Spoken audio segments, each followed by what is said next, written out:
But if you believe you're an NBA player, go for it. My dad had self-control and discipline and waited for my answer. And my answer was yes.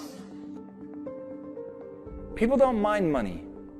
People don't mind that you want to create a beautiful lifestyle for you and your family. They don't mind people getting rich, but they care a lot about how you do it.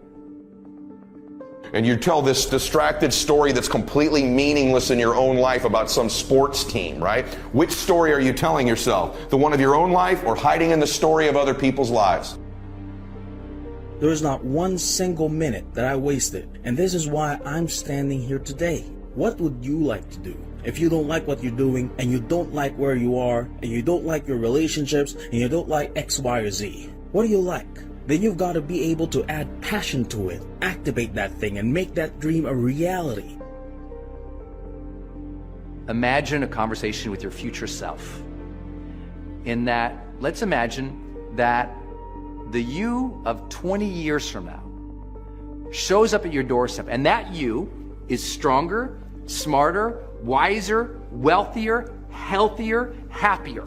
And that you shows up at your door, and it looks at your life, and it looks you in the eye.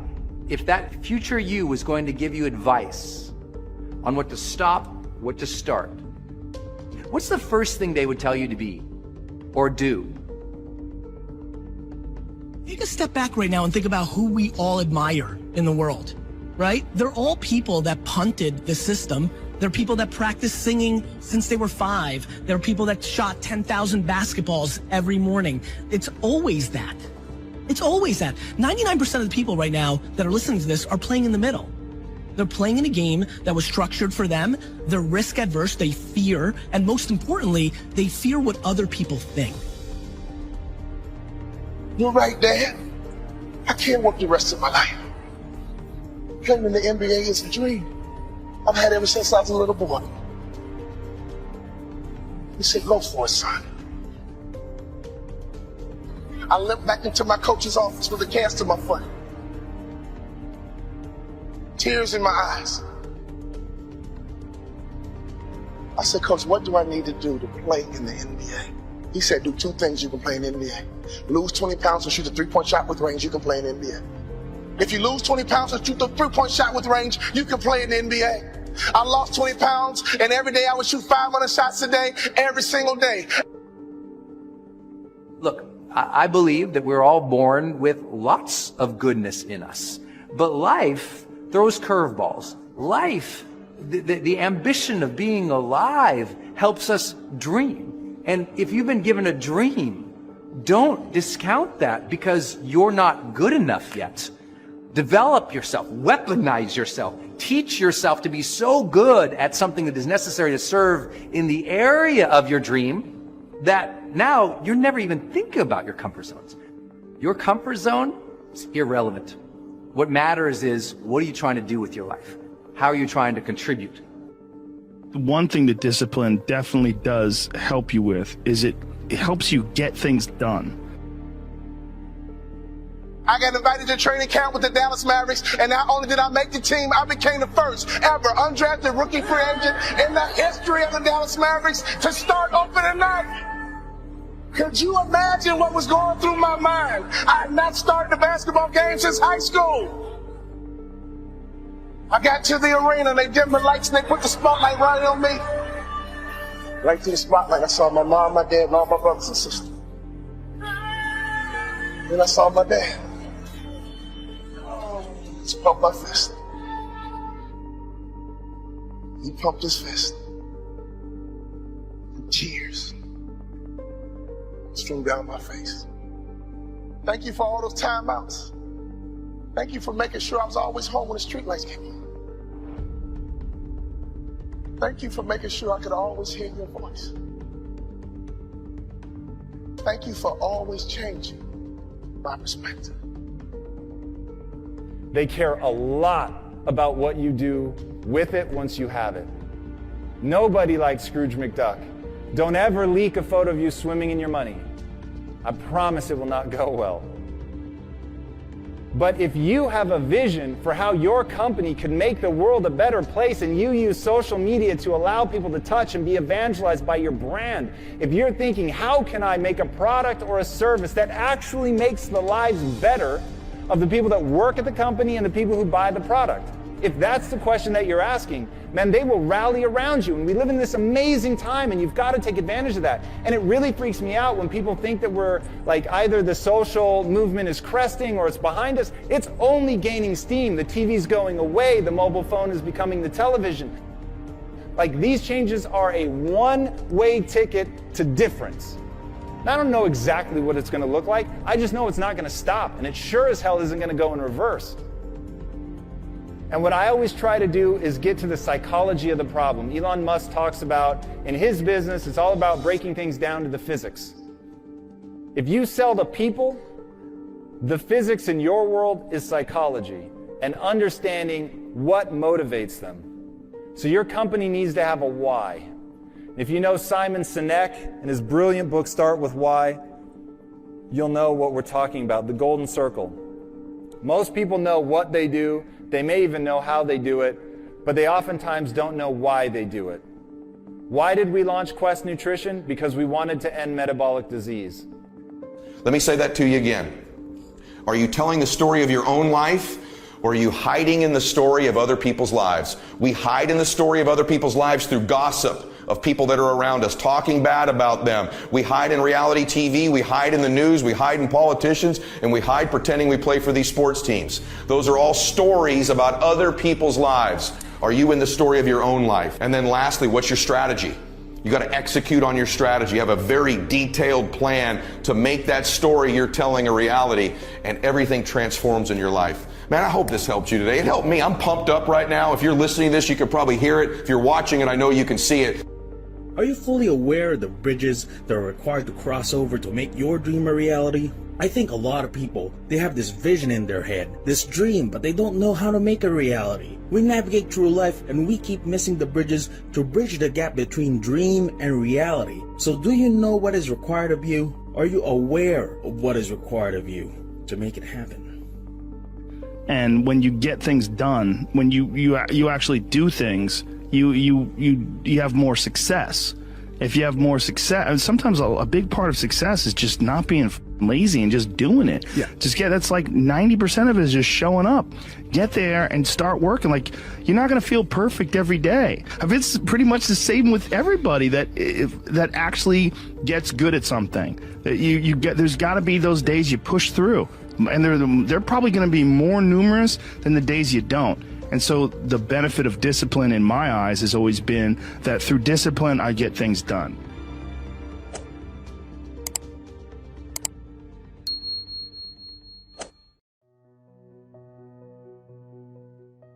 If you want to do anything worthwhile in life, you've got to be hungry. People getting ready to go to jobs that they don't like, jobs that are making them sick. What is it that you could love doing 7 days a week that'll bring a smile to your face? People don't do what they know in life, but what they do is they operate within the context of the vision they have of themselves. Think about something that's important to you, something that gives your life a sense of value. Think about something that you'd like to have, or something you'd like to create for you or your family or for society. I want you to hold this thought in mind. Now, one of the first things I want you to do is don't worry about the inner conversation that you're going to have. Don't worry about how you're going to do it. That's going to come. You're going to develop a plan of action. You will find the way. You'll become the kind of person that can attract the people, the resources, and everything you need in order to make that become reality. But I want you to be mindful of your inner conversation. That inner conversation, ladies and gentlemen, is the reason that most people take their greatness, take their ideas to the graveyard with them. The wealthiest place on the planet is not the gold mines in the various areas of the world or the diamond mines. The wealthiest place on the planet is the graveyard. Because in the graveyard we will find inventions that we never ever were exposed to, ideas, dreams that never became reality, hopes and aspirations that were never acted upon, because most people allow that inner conversation, for whatever reason, to keep them from ever pursuing their goals. So let us begin to look at what's required in order to make this our decade. Why is it that most people don't ever reach their goals or live up to their true potential? One is fear. And there are only two kinds of fears that we're born with: the fear of falling and the fear of a loud sound. All other fears we learn, like the fear of failure. The next is the fear of success. That's one of the major challenges I had to deal with. I was working on a major project, and after it began to grow and it was extremely successful, I panicked and I walked away from it and gave it to someone else because I didn't believe that I could handle it. The other thing that keeps most people from reaching their goals is that a lot of people become comfortable. They stop growing. They stop wanting anything. They become satisfied. The other thing that keeps us from reaching our goal is not feeling worthy. That's where a lot of people get stuck. Because see, when you don't feel worthy of your goal, you'll begin to unconsciously engage in self-destructive behavior, like procrastinating, constantly putting things off, squandering your time, and that's what life is made of. Something else that keeps us from reaching our goal, and that is many times because we spend so much time complaining and blaming everybody. You've got to start saying yes to your life. You've got to start saying yes to your dreams, yes to your unfolding future, yes to your potential. The major key to your reaching your dream, your living up to your greatness, your making your contribution is you. They're living out of the past, out of their memory. The attitude is it can't be done because they haven't seen it. They're judging according to appearances. The people that are going to make it in the future, the people that are making it today, let me share something with you. History is being read, but it's also being written by people with imagination. I love everybody, and that's the key. You know what I'm saying? Love is the answer, and I promote love. You ain't gonna get, I don't care. You can piss me off and try to make me mad and try to make me fold. It's not happening. It's not gonna work. Meaning as I'm not gonna say nothing ignorant, nothing. I show love, and that's what it's about. It's about peace, love, unity, and it's just about great energy. You know what I'm saying? Because we have life. One of the things psychologists have done for the last 20 years, especially the social psychologists, is push this idea of self-esteem. You should feel good about yourself. And I think, why would you tell someone 20 that? It's like, you should feel good about who you are. It's like, no, you shouldn't. Why should you feel good about who you are? It's like, you should feel good about who you could be. That's way better because you got 60 years to turn into who you could be. Wait a minute. I'm not saying that people shouldn't have confidence, but like often you take young people, say they're 16 to 22, and they're not really feeling that good about who they are. Right. Because their life is chaotic and in disorder and they don't know where they're going and they don't know which way is up. Also, there could be bad parenting, oh, God, yes. bullying, yeah. Oh, yes. There could be a lot of abuse going on. And I think that's one of the reasons why that resonates with people, this idea of be happy about who you are. Right. Feel good about who you are. Right. But the thing is, it has to be stated with precision. Yeah. You should treat yourself as if you're valuable, especially in potential. But you should concentrate on who you should become, especially if you're young. And so let's say you're miserable and nihilistic and chaotic and depressed and all of that now, and you have your reasons, you know, terrible parenting, abuse, all of those things. It's like, well, you should feel good about yourself. It's like, no, it's not the right message. Is that it's more like you should understand how much potential there is within you to set that straight. And then you should do everything you can to manifest that in the world, and it will set it straight. And that's better than self-esteem. It's like you're in a crooked, horrible position. Okay, fine. There's a lot of suffering and pain associated with that. Yeah, you can't just feel good about that because it's not good. But you can do something about it. You can genuinely do something about it. And I think all the evidence suggests that that's the case. Yes. So I'm telling young people, look, there's no matter how bad your situation is, I'm not going to pretend it's okay. It's not okay. It's tragic, tainted with malevolence. And some people really get hurt by malevolent people, like, you know, terribly hurt. Sometimes they never recover. It's really awful. But there's more to you than you think. And if you stand up and face it with a positive, with a noble vision, with discipline and intent, you can go far farther to overcoming it than you can imagine. And that's the principle upon which you should predicate your behavior. And I think that one of the things that's really nice about being a clinical psychologist is that this isn't just guesswork. Like, one of the things, we know two things in clinical psychology. One is truthful conversations redeem people. Because if you come to a clinical psychologist whose worth is salt, you have a truthful conversation. The conversation is, well, here's what's wrong with my life, and here's what caused it. You know, maybe it takes a year to have that conversation, and both of the participants are doing everything they can to lay it out properly. Here's how it might be fixed. Here's what a beneficial future might look like. And so it's a completely honest conversation if it's working well. And all that's happening in the conversation is that the two people involved are trying to make things better. That's the goal. Let's see if we can have a conversation that will make things better. Okay, so we know that works. It does make things better. And then another thing we know is that, well, let's say there's a bunch of things that you're afraid of that are in your way.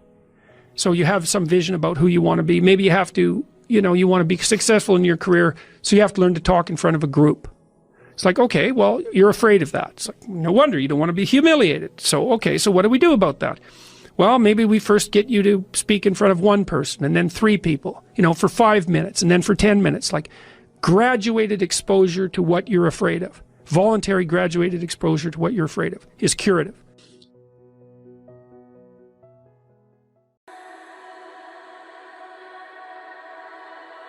Destiny is calling even now.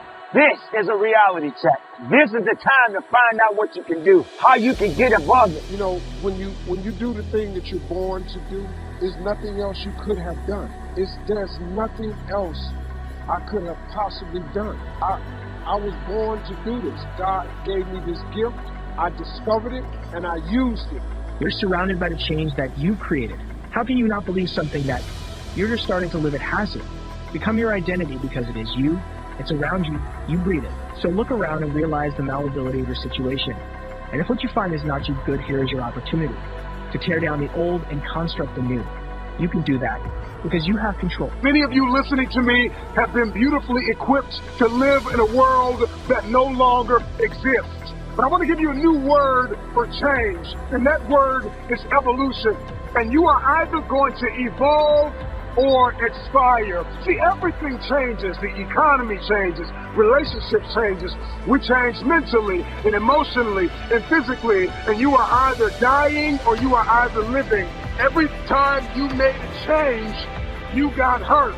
And so this is why when you hear the word change, there's a mental block. You cannot change because you have equated change with pain. Every time you have changed, you feel pain.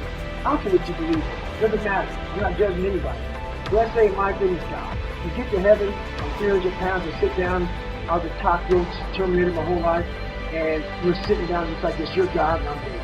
And he gives me that chart, and he says, look at this. Now look at this chart, and on the chart it has all these different things with my names on. But these things aren't me. I was going to change the world. I was going to set records. I was going to be a Navy SEAL. I could be all these things in the military that I accomplished. You would get the VFW award. You could be honored here, honored there. And I'm like, God, this isn't me. Like it says David Goggins, I was an Ecolab guy. I sprayed for cockroaches and I'm 300 pounds. It says here I'm 185. It says here I got a bachelor's and a master's. It says all these things. And God goes, no, that's who you were supposed to be. You stepped out of one relationship to another and you feel pain. You leave one neighborhood to another and you feel pain. You go from one job to another and you feel the fire of transition. So every time you hear the word change, you see pain. Every time they say it's time to make a difference, every time they say you need to go from this place to that place, all you can see is blood in your eyes. All you can feel is the blood and trauma in your mouth, hypnotized by the pain of change. Evolve your belief system. Change is not pain. See change as growth. See change as transformation. See change as evolution. See change as necessary. See change as critical. See change as inevitable. The moment you can figure out what it is you're supposed to be doing, the sooner you are able to get about the business of doing that. The way through the challenge is to get still and ask yourself, what is the next right move. Not think about, oh, I got all of this. What is the next right move? And then from that space, make the next right move and the next right move. And not to be overwhelmed by it, because you know your life is bigger than that one moment. You know you're not defined by what somebody says is a failure for you. Because failure is just there to point you in a different direction. I've learned to appreciate living in the moment, and I ask that you do too. I'm asking this graduating class, those of you here, I've asked all of my viewers in America and across the world to do this one thing. Keep a grateful journal. Every night, list 5 things that happened this day. It's within your grasp. So start the new movie, the new story, and make yourself a hero. And set out to find yourself. Again, where's your finish line? What's your maximum? Ever think about that question? What is your indication that you've hit your peak? It's an interesting question because when you look closely, you'll find that there truly is no answer. Right people point to fatigue feeling. Tired, maybe they're happy with the result. How you can go beyond it. How you can look up to the sky instead of looking down at the dirt. This is that opportunity, ladies and gentlemen. Don't be afraid now. Be strong. Don't be weak. Be powerful. Don't worry about the things you cannot control. Make the most of what you have. And from the bottom of my heart, conduct your business. You think you bad? How bad do you really think you are? Are you really bad enough to know what it is that you want? You've got to discover your God-given gift. Your gift is the thing you do the absolute best with the least amount of effort. As soon as you discover that, your life changes. You have 2 important days in your life. The day you're born and the day you discover why. The why is directly tied to your gift. It is the thing God gave to you at birth. All of you are gifted. Everybody in here. Everybody in this room is gifted. You just got to quit looking at it as running, jumping, singing, and dancing. There are other gifts. Once you identify that gift, it still leaves the question unanswered. What is your limit? There's no automatic mechanism that shuts us down when we've given. Everything we have when we've done all we can do. It's not like a glass of water that reaches the top and overflows. For human potential, think bigger, think of an ocean. How many buckets of water could you pour into an ocean before it couldn't physically hold any more liquid? What is the number? No one knows exactly. You can stop at 1,000 buckets, at 1,000,000, at 1,000,000,000,000, but at some point, you'll have poured the last bucket and stopped. And the question remains, at that moment, could you have added one more? That is human potential. Are you bad enough to go through the challenges in life? Or are you just someone that likes to fake the funk, pretending to be something that you're not? How bad do you really want it? Do you understand what that means? Do you understand how aggressive you gotta be? Do you understand even when you're aggressive, you still gotta have patience? Do you really understand the work that has to be applied to it? Because you can want all day long, but if you don't apply action to it, then how can you achieve? How can you achieve the greatness that's within you? How bad do you really want it? Do you want what's coming? Or do you even understand what's coming? Can you even comprehend it? A lot of people ain't ready for it. Maybe you're not ready for it. the Bible says your gift will make room for you and put you in the presence of great men. That's what your gift will do. You got to discover that. Just sit down with yourself and think, what is it you do the absolute best with the least amount of effort? What is that? That's what if teaching is your thing, teaching is it. If connecting the dots, networking is it, networking it is. Some people are careful people better. Some people babysit. You know, come on, man, do what you got. Because babysitters turn into daycare centers. Daycare centers turn into businesses. Those businesses turn into millions of dollars. Look, I'm gonna tell you something. Look, you can be rich if you make a decision. You just gotta stop. If you could think of how to make $1 million, wouldn't you have? It's mind-blowing. Every time you thought you'd given, you're only relying to yourself. And not in the sense that you weren't trying hard or what you did wasn't important, but in the sense that you artificially created your own finish line you determined your stopping point. Not the loss of nature, not some unearthly being who dictated your limit. I had an old coach who used a reference, Roger Bannister. He was the first person to break the 4-minute mile, a feat that at the time was simply unheard. Please do watch our other motivation videos on the screen now. Thank you.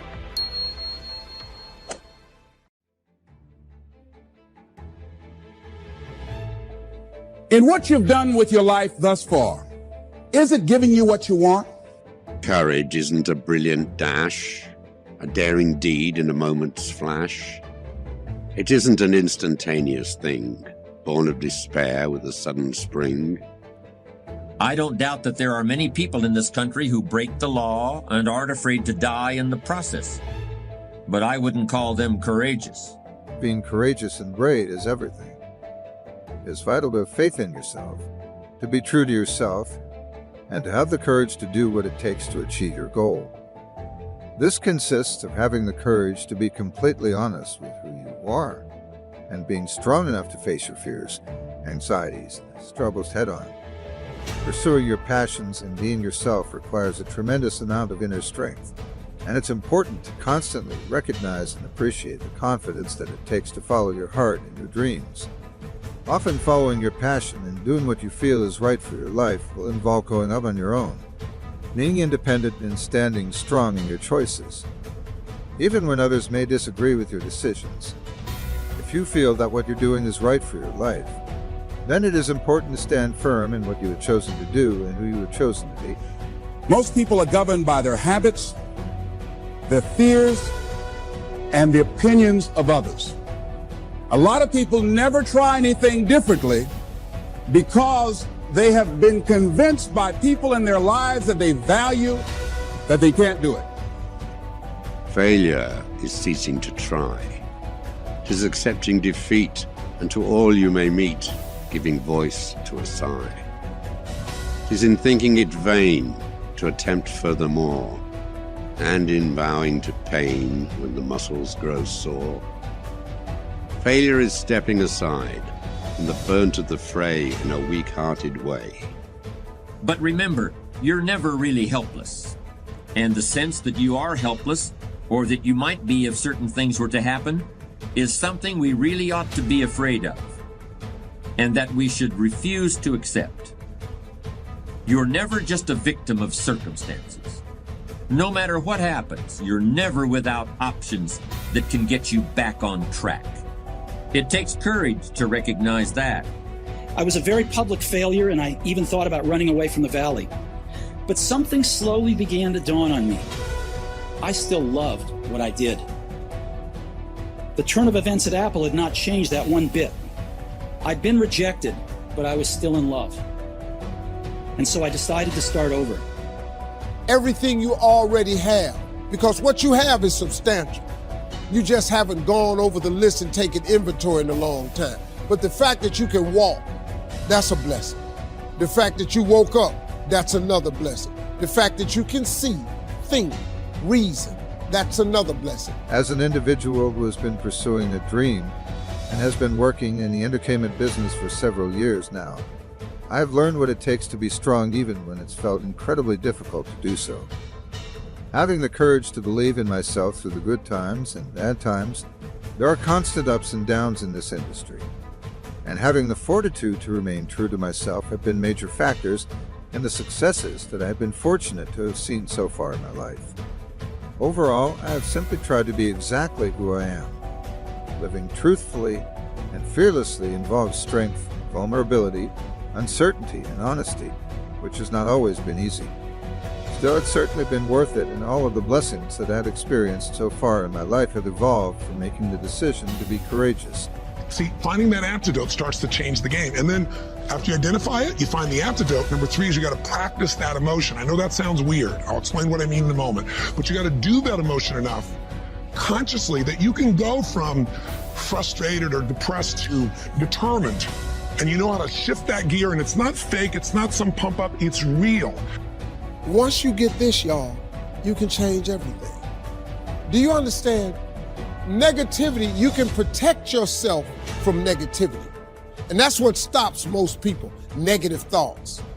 You can coat your mind from negativity. Everything you're going through is preparing you for what you asked God for. You just got to quit tripping while you're in the process, because the process is necessary. You may not see it now, but when he gets you on the other side of it, you're going to see exactly why it went that way. And you're going to be okay with it. But quit tripping during the process. Oh, Lord, why me? You ain't the only one. Oh, Lord, why me? You ain't the only one. Oh, Lord, why I lose my job? You ain't the only one unemployed. Oh, Lord, why he leave me? You ain't the first chick got left. Stop feeling sorry for yourself. This is not a pity party. But you got the right to celebrate the life. Because no matter if it's good or if it's bad, nothing is greater than living. Because if you're living, there's a possibility to change something. Many people are allowing the ideas to lie dormant and collect dust. Many people have all this talent and ability that they are allowing to be buried inside of them, that they will take with them to their graves because they didn't have the courage to be who they are. They say we came to you because you could have brought us to life, they say. And now we have to go to the grave together. So I ask you today,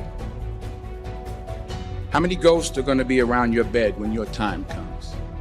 When you make a commitment to be true to yourself and to your dreams, the possibilities for your life truly are endless.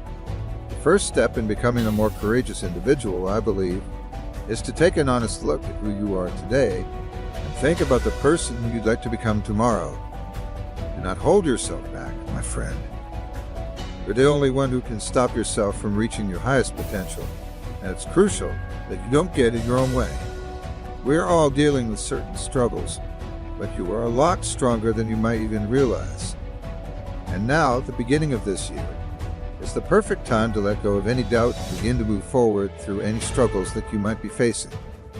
You're strong enough to conquer any challenge if you're not afraid to try.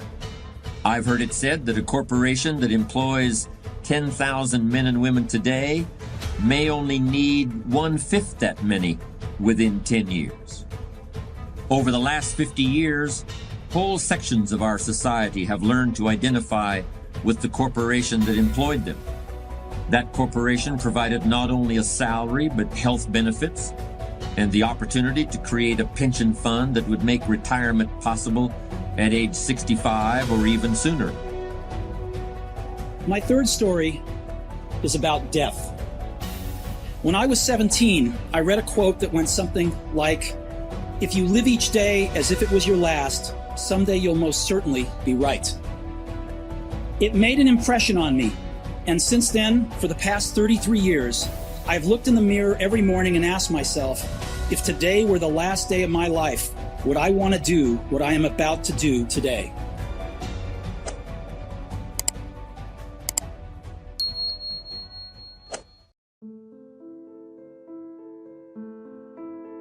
Can you believe in yourself? You have no choice, but you got to make it happen. You got to believe in it. And he founded a philosophy called pragmatism. To be pragmatic is to be practical. That's why you can't blow up. You ain't got enough discipline to discipline you. You think crying is what happens. When the sun comes out, you'll think blood is what happened when the lights come off. You'll think pride is what happened with people getting to state it's not crying. The real God is in the dark when nobody sees you. When nobody knows what you're doing, when you're studying without coach, when you're putting in those extra reps, when you're watching those videos and you're getting inspired. When you change your music, this is the process that makes you sweet. It has everything to do with what time you wake up. It has everything to do with how you eat. It has everything to do with how you work out, how you prepare. You got to understand that there's a process to everything, and you got to trust it. And you got to stand on it. You may look at everybody else in the world and look at their success stories, but do you have any idea how they got there? Sometimes people get an opportunity and they go a little bit faster than you hope to go. But because they're moving a little bit faster and you may be moving a little bit slower, even if you're moving slow, just keep moving. What's meant for you is for you, and no one can take that away from you. Somebody hears your cry. Somebody hears your voice. Somebody is listening to you. You are not alone. To test the validity of a concept by its practical results. To actually question something and rate its usefulness by what it can do for you. To hear a method of doing something and figuring out if it's even worth your while. One of the issues Mr. James dealt with in his lifetime was, what does it mean to be a success?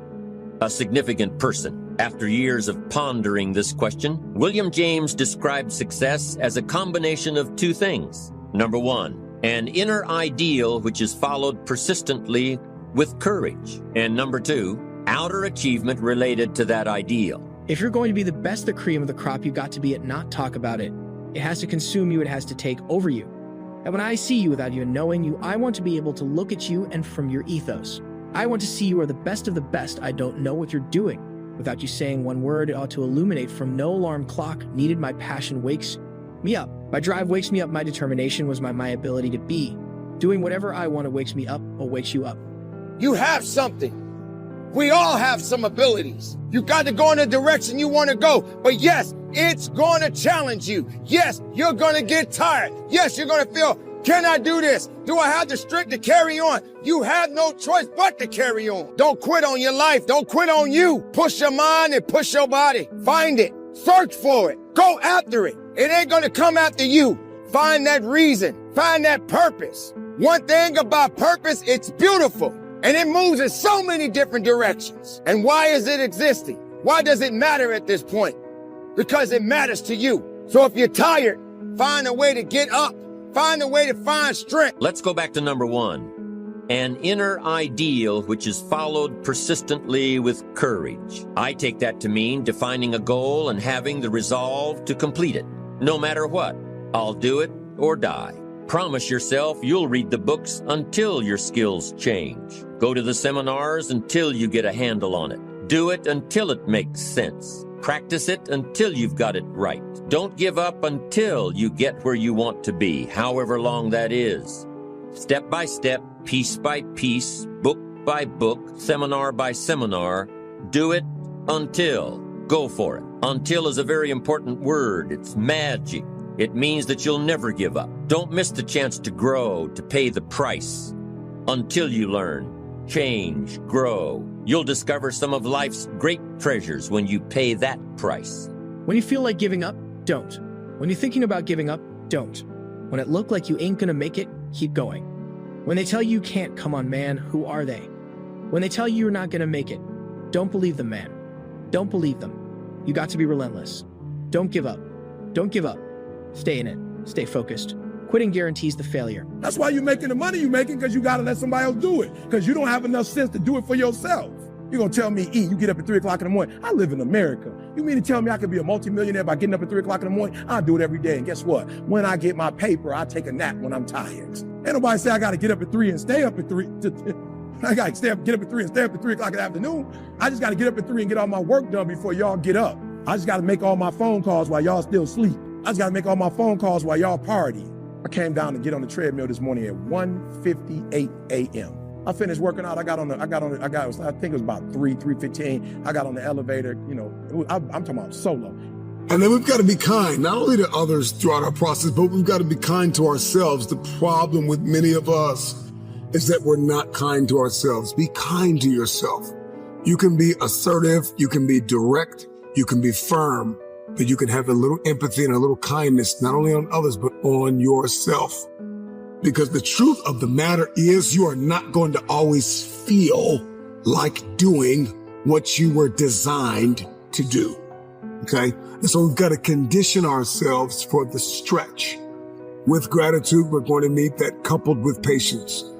The future takes time to manifest.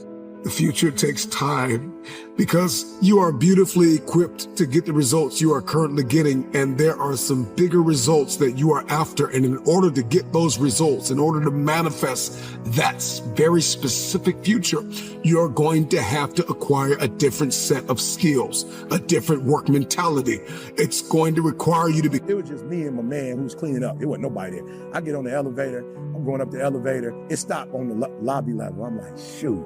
I'm just trying to be real, y'all. I ain't trying to be seen at 3 a.m. When nobody, E.T., what up? I have been seeing your video, and I wanted to know about. I'm like, it's 3. It's 3. Come holler at me at 8. Like, that's when I go into E.T. to hip hop preach. I'm just Eric at 3 o'clock in the morning. You see what I'm saying? So when it hit lobby, I was like, man, here comes somebody about to ask me a ton of questions. I'm trying to take a shower. I stink. I'm really not in E.T., the hip hop preacher mode. Boom. Lobby level. I see a young lady. She probably in her 20s. She looking at the elevator. I'm like, okay, you getting on or you not getting on? I was like, man, I hope I don't get shot. You know what I'm saying? I'm just from the city. I'm like, okay, ain't no telling. My cousins all got guns in their bags in Detroit. Elevation is all over you. Because next you got to seize the opportunity. There are so many opportunities for you to grow, so many opportunities for you to learn, so many opportunities for you to share, for you to give, for you to understand, for you to think, for you to be quiet, for you to speak. And you've got to know when to do, what to do, why to do. This is the paradigm of the future. The future has a specific paradigm that you have to execute. You have to walk in this. You're going to have to move from limited beliefs, and you're going to have to move into limitless believing. You have to know your boundaries, establish your guardrails. You got to know your weaknesses and your strengths. Do not stop. It's the no quit mentality.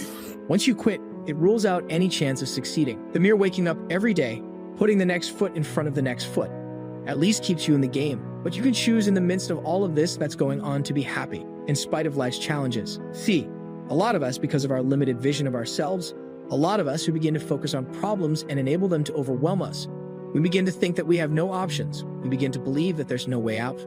Well, guess what? There's always a way. Where there's a will, there's a way.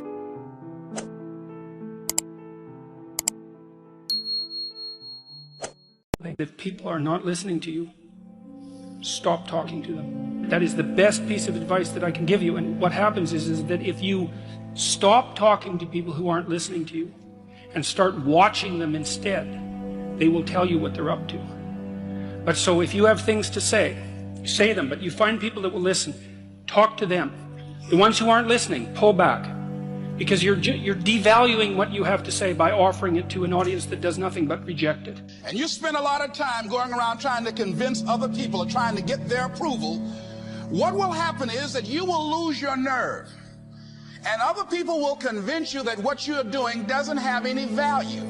There are certain things that we just go through life just taking, and at some point, you just got to draw the line and just say enough is enough. You got to do that with yourself.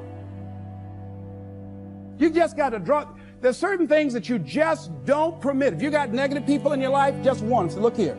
I was talking to someone I love very much, had a just dynamic relationship with us. Look here. I can't grow from that.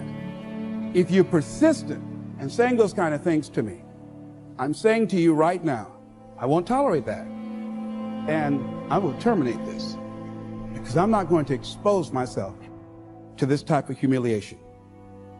I don't like that. I don't like getting called names and putting each other down. I don't like that.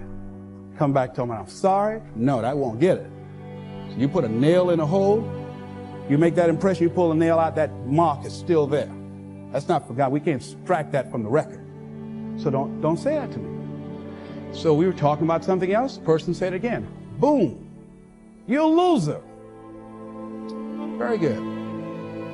And you are too, because you just lost a very good friend. I don't choose to be around you anymore. And that was it. I said, that's cold. Maybe it is. But I get people out of my life that aren't good for me. One negative stroke is 16 times more powerful than a positive stroke.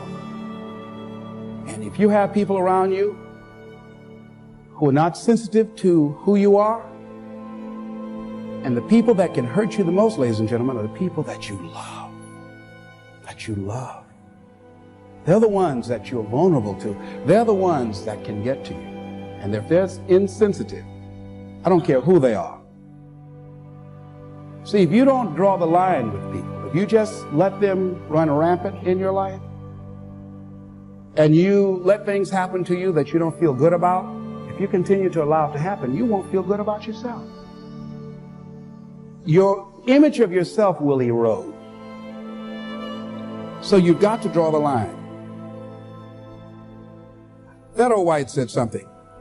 To go against the dominant thinking of your family, friends, and those people you associate with every day is perhaps the most difficult act of courage you will ever perform. See, when you start growing, when you start changing the way you walk, the way you talk, the way you act, the way you respond to things, the way you use your time, when you start saying, no, I can't do that. Why? You're too busy. You don't have the time. No, I have my own agenda. You also have to be strong enough to say no. Remember, you teach people how to treat you, and they will walk all over you if you let them. So when you love yourself enough to say no, when they ask you to do certain things that are not in your character, you quickly will say no. I'm not doing that. Because I know if I allow myself to go there, I'm going to be the one that's hurt. I'm going to be the one that's broken. I'm going to be the one that's battered and bruised. So absolutely not. And I've said this many times before. Some of you guys are weak and you're quick to say yes. Love yourself enough to say no. You got to have a good, strong, solid no muscle that you can stand in, and you got to have a yes muscle. You got to say no to the things that don't honor you, no to the things that don't bring you joy, no to the things that don't bring you peace, and you don't have to explain your no. You got to have 101 different ways to say no. You matter, and your no matters, and don't back up on your no. Don't draw your line in the sand, and when somebody crosses it, you back up and draw another line. No, stand on your line. Stand for your no. So if people can put you on a guilt trip, they will. And use you and abuse you over and over and over again. You got to draw the line. You have to draw the line on them. I think it's really important in any relationship that you ask yourself this question. What is my cost for being in this relationship? Because there's a cost. In every relationship you're in, there's a cost. And you have to ask yourself, what is the cost of being in there? If the cost is you have to lose yourself, you can't be who you are, do what you do, you can't be the person you are because you must conform to them in order to coexist peacefully, the cost is you. If the cost is you have to work at it, that's okay. The cost is you have to make some sacrifices, that's okay. But ask yourself in every relationship you're in, what's the cost for being in this relationship? And you'll see real quick whether it's worth the price or whether it's not. Basically, what you're saying is if you got haters around you, in your family or not, you got to get them out of your wagon. Have you ever taken an idea to a person, or no matter what you take to them, it's not a good idea? Right. It's just something wrong. You know, when I share an idea with you, and you don't show me how to make that idea work, all your conversation is why it won't work, yeah. I immediately end that conversation. I'm not interested in why it won't work. That's going to arise on the journey. I just need to know, can you feel what I'm saying? Are you on board with it? Do you have a suggestion how to make it work? The moment I hear, well, I don't think that'll work. Okay, cool, thank you. And I'm gone. You know, one of the things that Maya Angelou used to always say to me, and I love this, I actually said it at her memorial service. She used to say to me, because in the beginning, it used to bother me so much when people would talk about the haters. And she used to say to me, baby, those people can't hold the candle to the light that God already has shining on your face. Yeah. Can't you see the light that God has shining on your face? And so I learned to focus on the light that God has shining on my face and not worry about the people who are trying to put up a candle and burn it. Don't go through life feeling like you're powerless. Victims are people that are powerless. You're not powerless. You are powerful. You direct the power in your life. Whatever your life is right now, it is a duplication of your consciousness. It's a result of how you have decided to use your power. That's all it is. That's not who you are. That's just a perverted use of your power that you aren't satisfied with. And you've got the power to change that. Wherever you are, how, I don't know. But I know you've got the power to do that. But you don't know what has happened to me. It really doesn't matter what has happened to you. See, the only thing that really matters is what are you going to do about it? That's all that matters. That's all that matters. You can allow it to destroy you, or you can allow it to build you up.